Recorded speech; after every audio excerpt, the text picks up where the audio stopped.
Hello students. So today we will going to start our next topic, and that is Nernst equation, and it is very important for the board purpose and for the competitive exam. Competitive exam has a lot of choice, to ask from different aspects or from different directions of their questions. तो हम start करते हैं next equation, and it is very important because there are many diversities. Question could be asked from any part of this equation. Okay, for board exam it is not a big thing, but for competitive exam you have to remember many concepts from this equation. Okay, क्योंकि next equation की बेटा अलग अलग types होंगी. ठीक है, तो कहां से नेक्स्ट इक्वेशन का कॉन्सेप्ट आया, हम सबसे पहले वहीं से स्टार्ट करते हैं. ठीक है, सबसे पहले तुम्हें उसके लिए पढ़ना पड़ेगा बेटा. एक बार रिमाइंड करता हूं, देखो मैं फिजिक्स का टीचर नहीं हूं, लेकिन जितने भी थोड़ी बहुत फिजिक्स आती है ना मेरे पे, उतना तो सिखा ही सकता हूं. चलो तो बताओ, इलेक्ट्रिक पोटेंशियल क्या होता है बेटा? इलेक्ट्रिक पोटेंशियल क्या होगा? The work done to bring a unit positive charge from infinite to a point is called electric potential. ठीक है, मतलब इनफाइनाइट से हम किसी चार्ज को एक जगह लेके आना चाहते हैं, जितना वर्क डन होगा उसे इलेक्ट्रिक पोटेंशियल बोल दिया जाता है. मैथमेटिकली बात करता हूं तो W equal to Q into V हो जाएगा. ठीक है, चार्ज को लाने के लिए कितना पोटेंशियल लग रहा है उसे हम वर्क डन बोल देते हैं. ये वर्क डन हुआ बेटा इलेक्ट्रिकल वर्क डन. जो वर्क डन निकल के आ रहा है वो कैसा है? Electrical work done. चलो ये बात क्लिक हो जाती है हमें यहीं से. ठीक है, अगर ये बात दो पॉइंट्स के लिए हो रही हो, मतलब मैंने अभी इनफाइनाइट बोला, लेकिन मैं बोल देता हूं कि एक पॉइंट से लेके दूसरे पॉइंट पे मैं एक यहाँ पे मेरा चार्ज रखा है, उस चार्ज को मैं यहां से उठा के इस वाले पॉइंट पे लाया, मतलब पॉइंट 1 से लेके पॉइंट 2 पे लाया, तो मान लो यहाँ इसका पोटेंशियल V1 था. ठीक है, यहाँ इसका पोटेंशियल V2 है, तो वर्क डन क्या मैं ऐसे लिख सकता हूँ? Q into delta V. Sir बिल्कुल लिख सकते हैं, क्योंकि फिर पोटेंशियल डिफरेंस की बात हो जाएगी जब दो पॉइंट की बात हो रही है. ठीक है, ऐसा मैं क्यों कर रहा हूं? क्योंकि इलेक्ट्रोकेमिकल सेल में क्या होता था, इलेक्ट्रॉन कहां से कहां मूव करते हैं? एनोड टू कैथोड मूव कर रहे हैं. ठीक है, तो हम वहां डेल्टा V वाला कॉन्सेप्ट डालेंगे. ठीक है ना, इसलिए ये मैंने तुम्हें बताया है, तो ये तुम्हारे लिए इंपॉर्टेंट है. वैसे ये फॉर्मूला होता है, लेकिन तुम्हारे लिए बेटा ये इंपॉर्टेंट है. नेक्स्ट पार्ट पे आते हैं कि जब हमने इलेक्ट्रोकेमिकल सेल की बात की थी, तो क्या वो स्पॉन्टेनियस सेल थी? है ना, वो स्पॉन्टेनियस सेल थी. यस सर, स्पॉन्टेनियस सेल थी, तो फिर स्पॉन्टेनिटी का क्राइटेरिया आ गया, है ना. तो फिर स्पॉन्टेनिटी के क्राइटेरिया के लिए याद करो, है लम्हे वो बात है कोई न जाने, है ना. जब हम तुम्हें पढ़ाया करते थे कि बेटा डेल्टा H क्या होना चाहिए? नेगेटिव होना चाहिए. डेल्टा S क्या होना चाहिए? पॉजिटिव होना चाहिए. थर्मो में पढ़ा है 11th क्लास में. और डेल्टा G क्या होना चाहिए? नेगेटिव होना चाहिए. लेकिन ये दोनों ही क्राइटेरिया कहीं ना कहीं फेल हो जाते थे, क्योंकि डेल्टा H नेगेटिव हो ये जरूरी नहीं है. जैसे आइस से वाटर बन रहा है, तो हम उसमें क्या करते हैं? एंडोथर्मिक रिएक्शन है ये. तो बर्फ में हम क्या करते हैं? टेम्परेचर देते हैं, तभी तो बर्फ गल के पानी बनती है ना. एनर्जी हीट निकलती नहीं है उसमें. तुमने देखा कभी बर्फ से जब पानी बन रहा है तो गर्म पानी बने? नहीं बनता. इसका मतलब क्या है? वहां पे एनर्जी हम दे रहे हैं, डेल्टा H पॉजिटिव है, लेकिन रिएक्शन तो अपने आप होती है ना. बर्फ अपने आप पिघलती है, पानी बनती है. तो ये कॉन्सेप्ट गलत हो जाता है स्पॉन्टेनिटी क्राइटेरिया का. डेल्टा S पॉजिटिव होनी चाहिए, मतलब डेल्टा S का मतलब क्या हो गया बेटा? एंट्रोपी ऑफ द पार्टिकल्स, मतलब जो रैंडमनेस है, वो पार्टिकल जितनी ज्यादा मूव करेंगे हवा में, ठीक है, सॉलिड से लिक्विड ज्यादा मूव करेगा, लिक्विड से गैस ज्यादा मूव करेगी, तो एंट्रोपी बढ़ती है. रैंडमनेस क्या बढ़ रही है? पार्टिकल्स की घूमने की क्षमता बढ़ जाती है गैस में. लेकिन जब हम एड्सॉर्प्शन पढ़ते हैं, है ना, सरफेस केमिस्ट्री आ रही है, इलेक्ट्रो के बाद ही हम सरफेस पढ़ेंगे, केमिकल काइनेटिक्स तो कवर कर चुके हैं. तो सरफेस में पढ़ेंगे हम कि कुछ मॉलिक्यूल्स ऐसे दूर दूर से आके एक सरफेस पे टच हो जाते हैं, ठीक है, ये गैसियस मॉलिक्यूल्स आके इकट्ठे हो जाते हैं और ये नेचुरली होता है, ठीक है। जबकि देखो यहाँ ज्यादा रेंडमनेस है, एंट्रोपी यहाँ पे ज्यादा है पार्टिकल्स की, यहाँ पे कम है। एंट्रोपी क्या हो रही है, घट रही है, लेकिन फिर भी ये रिएक्शन आराम से हो रही है। या रिडक्शन रिएक्शन की बात करो कि ये प्लेटिनम है और हाइड्रोजन गैस के मॉलिक्यूल्स इस पे आके रिएक्ट करते हैं ना, डबल बॉन्ड से सिंगल बॉन्ड बनाते थे तो क्या करते थे, H2 लेते थे in presence of Pt, Ni और Pd, है ना, लेते थे। तो वहां पे क्या हो रहा है, वहां पे भी यही हो रहा है, सरफेस पे आके गैसेस मॉलिक्यूल्स अटैच हो रहे हैं। तो डेल्टा एस नेगेटिव है लेकिन फिर भी रिएक्शन हो रही है, तो कहीं कहीं ये वाला क्राइटेरिया भी फेल हो जाता है। लेकिन ये क्या बेटा, ये यूनिवर्सल ट्रुथ है, डेल्टा जी तो नेगेटिव होगा ही होगा, ठीक है। हिंदी में क्या बोलते हैं, हिंदी में बोलेंगे सनातन सत्य, ठीक है बेटा। तो ये बहुत इंपॉर्टेंट है। चलो तो फिर सर आप हमको यहाँ पे क्यों लेके आ रहे हो डेल्टा जी, क्योंकि डेल्टा जी से ही बेटा नेक्स्ट इक्वेशन आती है, ठीक है। तो डेल्टा जी से हमें बहुत कुछ करना है। ये डेल्टा जी भाई साहब ऐसे हैं कि इनसे तो हमेशा बना के रखनी पड़ेगी। है ना, रावण जानता था पूरी लड़ाई में, रामायण की में कि एक ही ऐसा खिलाड़ी है जो जिससे मैं बना के नहीं रखूंगा तो अपना सिक्का नहीं चलेगा। कौन था वो, बाली था, है ना। 6 महीने अपनी कांख के नीचे लगा के घूमा था रावण को। तो बाली से उसको दोस्ती करने में फायदा था, इसलिए हमको दोस्ती करने में फायदा है कि याद रख लो कि डेल्टा जी नेगेटिव है तो ये अपना काम चलेगा, इससे बिना इसके कुछ भी काम नहीं होने वाला। तो डेल्टा जी से तो हमें काम पढ़ना ही पड़ना है। चलो डेल्टा जी वर्क डन के टर्म्स में होती है बेटा, delta G equal to W useful work done, याद रखना है। 11th क्लास की एनसीईआरटी उठा के देखना, डायरेक्ट ये टर्म लिखा होगा, what is Gibbs free energy, Gibbs free energy is the net energy which is used to done a useful work done. Useful work done मतलब मेरी एनर्जी खर्च हुई, ठीक है बेटा।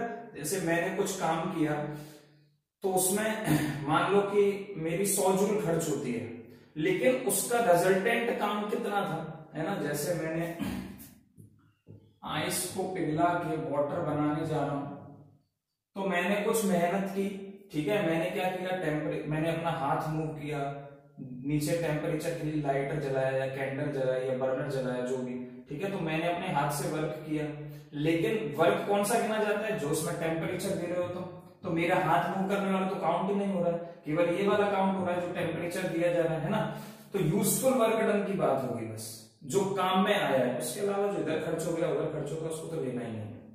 Clear. Change in Gibbs free energy क्या है, W useful work done. और खासकर इलेक्ट्रोकेमिकल उसके टर्म्स में हम किसकी बात करेंगे, delta G equal to W electrical की, ठीक है बेटा, याद रखना है कॉन्सेप्ट इलेक्ट्रिकल की। नाउ अब क्योंकि हमें ये नेगेटिव चाहिए, अगर वर्क डन जो हम कर रहे हैं वो नेगेटिव आता है, ठीक है। वर्क डन तो पॉजिटिव होगा लेकिन यहाँ पे नेगेटिव आएगा, वो कैसे आएगा वो देखो। W इलेक्ट्रिकल क्या है, इसको इक्वेशन नंबर 1 दे रहा हूं, delta G equal to W is equation number 1 electrical लिख के, ठीक है। अब देखते जाओ बस, फटाफट मेरे साथ सीखो केमिस्ट्री, है ना। केमिस्ट्री बहुत मस्त और एकदम ब्यूटीफुल सा सब्जेक्ट है बेटा, पढ़ते जाओगे तो मजा आएगा। कॉन्सेप्ट पता होने चाहिए, नहीं तो तुम्हें लटका के छोड़ देगी बीच में। तो W क्या था, अभी थोड़ी देर पहले देखा था हमने, Q इंटू डेल्टा V था, ठीक है। अब ये V को हम कैसे मेजर करते हैं इलेक्ट्रोकेमिस्ट्री के अंदर, सेल पोटेंशियल के टर्म्स में क्या था, ये कैथोड माइनस E एनोड, यही तो हुआ करता था बेटा, यही है ना। तो मैं यहां लिख दूं W equal to Q into E sir, बिल्कुल लिख दो सर, वाह। बचा क्या, ये Q क्या है, बस इसकी और वैल्यू रख दो, आंसर आ जाएगा। Q बेटा है टोटल चार्ज जो इधर से उधर जा रहा है ना। तो Q टोटल चार्ज है। देखो 1 मोल इलेक्ट्रॉन के लिए, ये मेरा एक वो है बेटा फंडा है, इसको याद रखना। 1 मोल इलेक्ट्रॉन के पास कितना चार्ज होता है, 1 फेराडे चार्ज होता है सर, एक फेराडे कितना होता है, लगभग 96485 कूलम होता है एग्जैक्ट, लेकिन कुछ लोग या कुछ बुक्स इसे 96500 कूलम लिखती हैं, तो दोनों याद रखने हैं। तो अगर मैं बोलता हूं कि भाई n मोल ऑफ इलेक्ट्रॉन्स के पास कितना होगा, तो सर n इंटू फेराडे इतना ही तो चार्ज होगा, बिल्कुल होगा सर, हमने कब मना किया है, चलो तुमने मना नहीं किया तो मैं कहा ना बोल रहा हूं, ठीक है।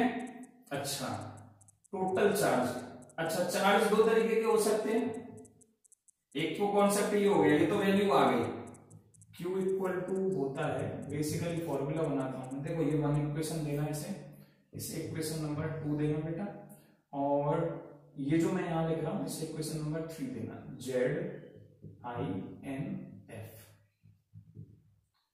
ठीक है, ये Q की वैल्यू होती है, इसे इक्वेशन नंबर 3 दे देना। सिंस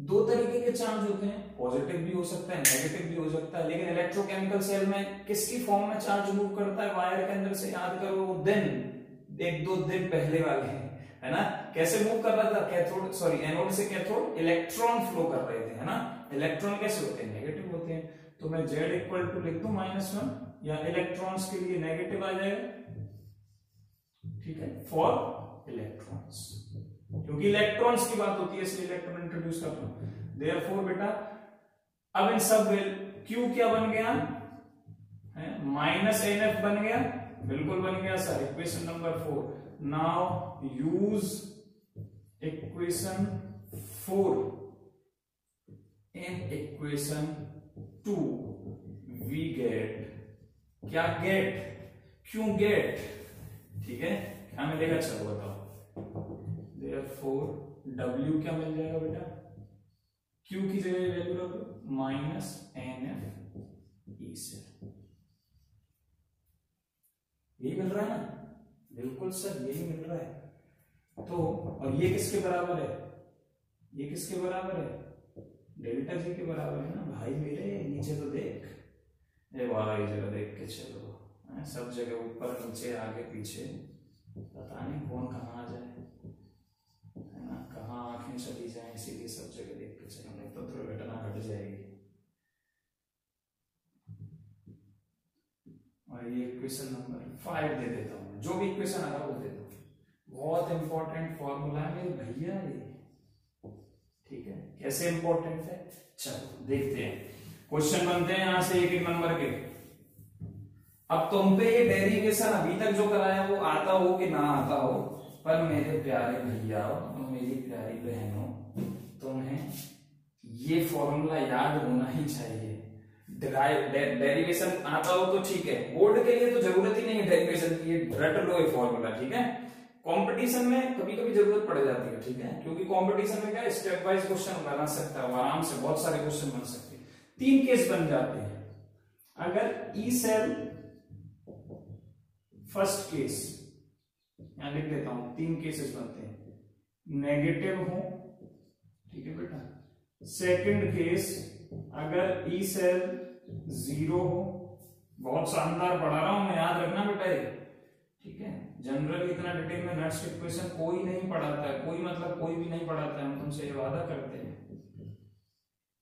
ठीक है, ई सेल का पॉजिटिव है, क्योंकि तुम्हारे में ना नेक्स्ट इक्वेशन सीधी इक्वेशन दे रखी है, इतना डिटेल में नहीं होता है, या फिर ये सीधा बता दिया जाता है, तो मैं डायरेक्ट वो फॉर्मूला लिखा दिया जाएगा कि डेल्टा जी माइनस डब्ल्यू होगा, इसकी वैल्यू क्या होगी, NF सेल रहेगी, और इसे रट लो, इसके क्वेश्चन कर लो, है ना, कोचिंग वाले भी 10-10 हजार फीस रख के यही सब कर रहे हैं, इसलिए सीख लो, फ्री में सीखने को मिल रहा है, ठीक है, काफी डिटेल में पढ़ा रहे हैं। ई सेल नेगेटिव हो, रखो इसमें थोड़ा नेगेटिव, तो डेल्टा जी क्या हो जाएगा बेटा, -NF है, negative of E cell, therefore delta G. अच्छा एक चीज बता देता हूं, जब स्टैंडर्ड स्टेट की बात हो रही होगी तो यहाँ क्या होगा, ई नॉट सेल होगा, और यहाँ क्या होगा, change in gives free energy in standard state. ये स्टैंडर्ड स्टेट क्या थी, कल ही हम डिफाइन कर चुके थे, क्या थी बेटा, टेम्परेचर था 298 केल्विन और प्रेशर था 1 बार या 1 एटीएम। देखो नई कंडीशन के हिसाब से 1 बार लेते हैं, पुरानी कंडीशन के हिसाब से 1 एटीएम लेते हैं। अभी तक बोर्ड के न्यूमेरिकल्स 1 एटीएम के हिसाब से ही सॉल्व किए जाते हैं, नहीं तो आंसर में वेरिएशन आता है। इसीलिए तुम्हें मैं दोनों ऑप्शन दे रहा हूं, 1 एटीएम और 1 बार। कंपटीशन वालों को ये याद रखना है, बोर्ड वालों के लिए अभी तक ये ही सही है, ठीक है। थोड़ा सा अंतर होता है, बस ज्यादा अंतर भी नहीं होता है। तो ये क्या बेटा ई नॉट लगा दूं तो डेल्टा जी यहाँ पे क्या पॉजिटिव आ गया, ये क्या पॉजिटिव आ गया, जो भी वैल्यू आ रही है लेकिन आएगी पॉजिटिव। तो रिएक्शन कैसी हो गई, नॉन स्पॉन्टेनियस हो गई सर जी ये तो। अरे बिल्कुल मेरे लाल तो पहचान गया। इसे अगर 0 रख देता हूं इस इक्वेशन में तो डेल्टा जी क्या हो जाएगा 0, तो रिएक्शन हो ही नहीं रही है, नो रिएक्शन नहीं हो रही है ना, चलो नहीं हो रही है। अगर ई सेल पॉजिटिव है तो delta G not minus N F, E not cell ही रहेगा पॉजिटिव है तो। अब क्योंकि ये नेगेटिव आ रही है वैल्यू, ठीक है, तुम रख के देख लो ना वैल्यू, यहाँ -1 रख के देख लेना, -1 -2 कुछ भी नेगेटिव में, तो ये कंडीशन मिल जाएगी तुम्हें। पॉजिटिव रख के देख लेना तो ये कंडीशन मिल जाएगी। मैं केवल साइन की बात कर रहा हूं आगे। तो रिएक्शन क्या हो गई स्पॉन्टेनियस, क्योंकि डेल्टा जी जब नेगेटिव होती है तो ही रिएक्शन स्पॉन्टेनियस होती है। बहुत इंपॉर्टेंट है बेटा, 1 नंबर का क्वेश्चन फटाक से बनता है और बोर्ड में भी आने लगे यहां से क्वेश्चन। क्लियर हो जाएगा, हो जाना चाहिए। चलो next,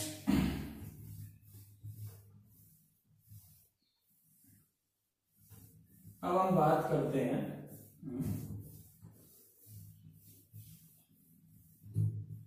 Nernst equation in terms of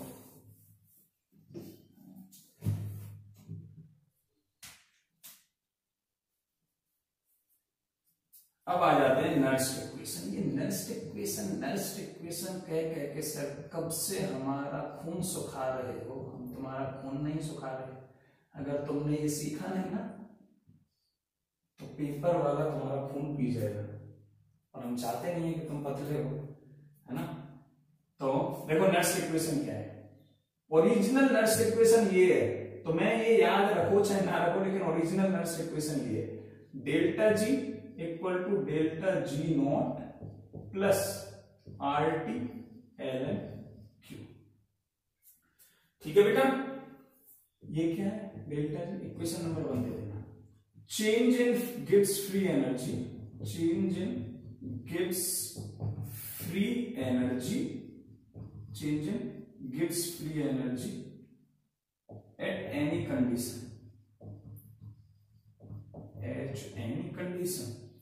delta G not क्या बेटा, change in Gibbs free energy.